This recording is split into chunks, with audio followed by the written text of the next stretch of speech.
नमस्कार, आप देख रहे हैं टीएनपी न्यूज। मैं हूं आपके साथ दीपिका ओझा। चलिए शुरुआत करते हैं उत्तर प्रदेश के खबरों की। सीएम योगी आदित्यनाथ विधानसभा पहुंचे, जहां उन्होंने विधानसभा की गैलरी के सौंदर्यकरण के कार्यों का लोकार्पण किया। इसके साथ ही सीएम ने आगामी विधानसभा सत्र से पहले हाईटेक विधानसभा की तस्वीर भी देखी। इस बार विधानसभा को पूरी तरह से हाईटेक कर दिया गया है।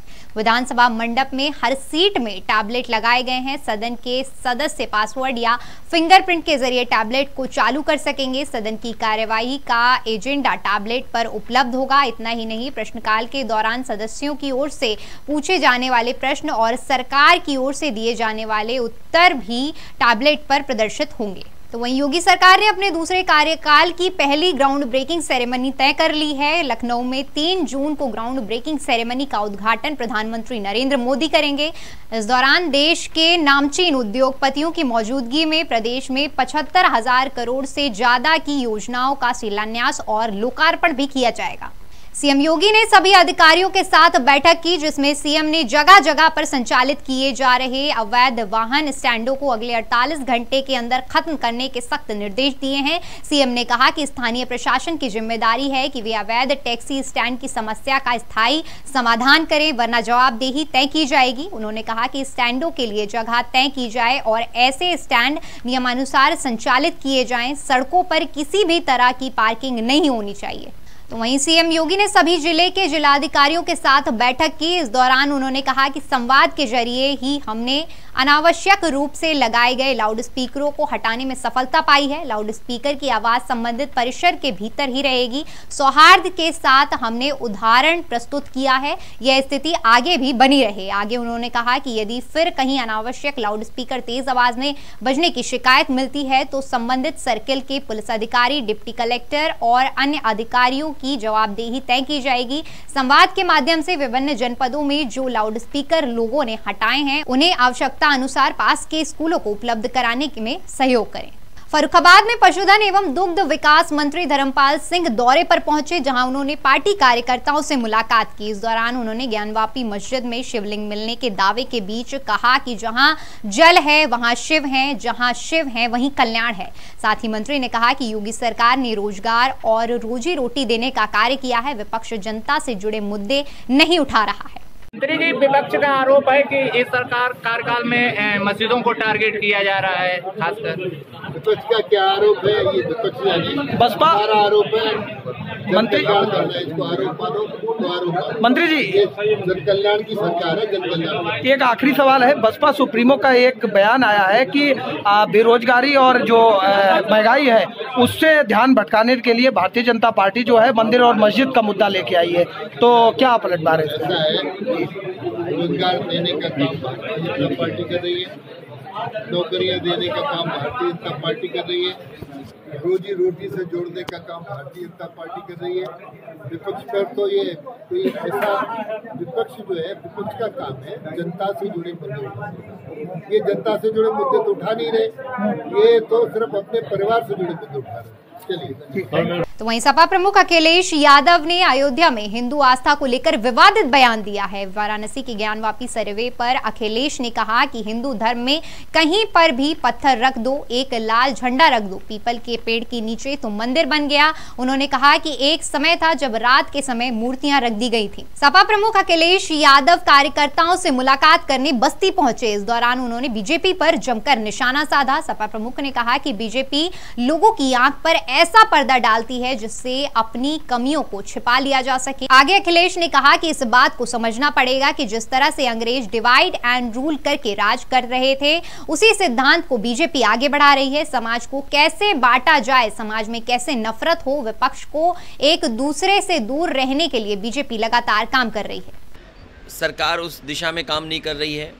बड़े बड़े सपने सरकार ने दिखाए थे कि इन्वेस्टमेंट आएगा, इन्वेस्टमेंट के बहाने इतने रोजगार और नौकरी निकलेगी, तो इन सवालों का जवाब न देना पड़े, इसीलिए भारतीय जनता पार्टी जानबूझ करके स्मोक स्क्रीन, एक ऐसा पर्दा डालती है जिससे अपनी कमियों को छिपा ले।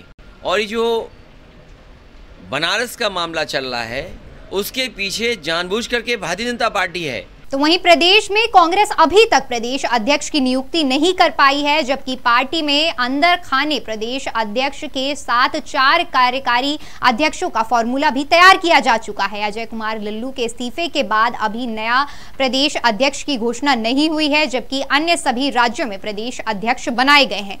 असल में कांग्रेस को अभी तक राज्य में कोई ऐसा चेहरा नहीं मिला है जिस पर पार्टी दांव खेल सके और वह 2024 के लोकसभा चुनाव में पार्टी को बड़ी जीत दिला सके। लिहाजा अब पार्टी 70 साल पार कर चुके नेताओं पर दांव खेलने की तैयारी में है, जबकि पिछले सप्ताह ही चिंतन शिविर में युवाओं को फ्रंट में लाने का संकल्प पार्टी ने लिया था। चलिए फिलहाल वक्त तो चला है एक छोटे से ब्रेक का।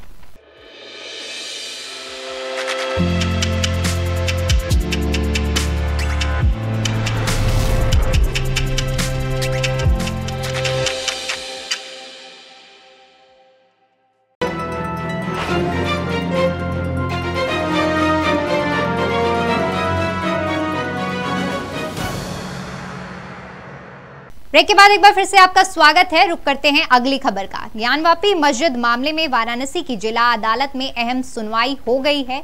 कोर्ट कमिश्नर मस्जिद में किए गए सर्वे की अपनी रिपोर्ट सौंपी है। इस दौरान सपा सांसद डॉक्टर सफीकुर रहमान बर्क ने ज्ञानवापी मस्जिद के वजूखाने से शिवलिंग निकलने की बात को सिरे से ही खारिज करते हुए कहा कि सरकार की ये पॉलिसी मुल्क के खिलाफ है। हम लोग यहीं के हैं, यहीं जिएंगे, यहीं मरेंगे। आगे कहा कि सरकार जगह जगह जो नफरत फैला रही है, इससे हमें ही नहीं बल्कि मुल्क को भी नुकसान हो रहा है। हम यहीं के रहने वाले हैं, यहीं रहेंगे, यहीं मरेंगे, यहीं जिएंगे। अगर मुसलमानों के साथ इस तरह की पॉलिसी बरती गई और ये जगह जगह जो इस किस्म की नफरत फैलाई जा रही है, तो इससे मुल्क को नुकसान होगा, हमें ही नहीं मुल्क को भी नुकसान होगा। मुल्क की यानी तरक्की के लिए और उसकी उन्नति के लिए जरूरत है इस बात की कि सब में एकजुटता हो, मोहब्बत हो, मिलजुल कर काम करें। अरे भाई मुल्क की तरक्की के लिए काम कीजिए, ये तो नफरत फैला रहे हैं। आज की बनी हुई है कुतुब मीनार और ये ज्ञानवापी मस्जिद जो है तो आज की बनी हुई है, तो आज उसमें शिवलिंग निकल आया। तो वहीं सपा विधायक आजम खान को सुप्रीम कोर्ट से अंतरिम जमानत मिल गई है। सुप्रीम कोर्ट ने अपना फैसला सुनाते हुए कहा कि आजम खान की जमानत की शर्तें ट्रायल कोर्ट में तय होंगी और सामान्य जमानत के लिए आजम खान को समुचित और सक्षम अदालत में 2 हफ्तों के अंदर अर्जी लगानी होगी। कोर्ट ने कहा कि ट्रायल कोर्ट से रेगुलर बेल मिलने तक अंतरिम आदेश लागू रहेगा। बता दें कि आजम खान पिछले 27 महीनों से सीतापुर जेल में बंद हैं। आजम की मुश्किलें बीते कई महीनों से खत्म होने का नाम नहीं ले रही थी। वे एक केस में जमानत लेते तो दूसरा केस उन पर दायर हो जाता था। इन सब के बाद ही आजम खान ने सुप्रीम कोर्ट का रुख किया था। तो वहीं फर्रुखाबाद जिले के कमालगंज में वाहन चेकिंग अभियान के दौरान पहुंचे बीजेपी सभासद को पुलिस ने पीट दिया। इतना ही नहीं, बीच बचाव करने पहुंचे व्यापारी को भी उप निरीक्षकों ने थप्पड़ जड़ दिया, जिसके बाद आक्रोशितों सभासद, कार्यकर्ताओं और व्यापारियों ने कानपुर फतेहगढ़ के रास्ते को जाम कर दिया। मामले की सूचना मिलते ही एसपी ने पुलिस वालों के खिलाफ सख्त कदम उठाते हुए दोनों ही पुलिस उप निरीक्षकों को निलंबित कर दिया है। वहीं कानपुर के कल्याणपुर थाना क्षेत्र में साहिब नगर इलाके में रहने वाली एक युवती ने पिता पर गंभीर आरोप लगाए हैं। युवती ने पिता और उसके साथियों के खिलाफ पुलिस थाने में तहरीर दी है। युवती का आरोप है कि रोजाना उसका पिता शराब में धुत होकर अपने साथियों के साथ घर में गाली गलौज करता था। साहिब नगर 198/6 ये मकान नंबर है और मेरे पिताजी का नाम है श्यामलाल और उन्होंने पहली शादी की थी, तो उन्होंने भी पहली ही शादी की छोड़ दी पत्नी।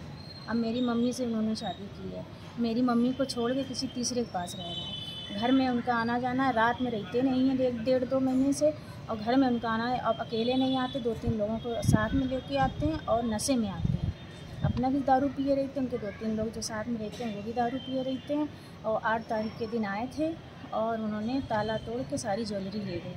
और जब मम्मी ने बोला तो मम्मी को गाली गलौज, मारपीट वगैरह किया। मम्मी के हाथ में चोट भी लगी हुई है। चलिए फिलहाल के लिए इतना ही। देश और दुनिया की तमाम बड़ी खबरों के लिए हमारे YouTube चैनल को सब्सक्राइब करें। खबरों को विस्तार से जानने के लिए हमारी वेबसाइट www.tnpnews.in पर विजिट करें। धन्यवाद।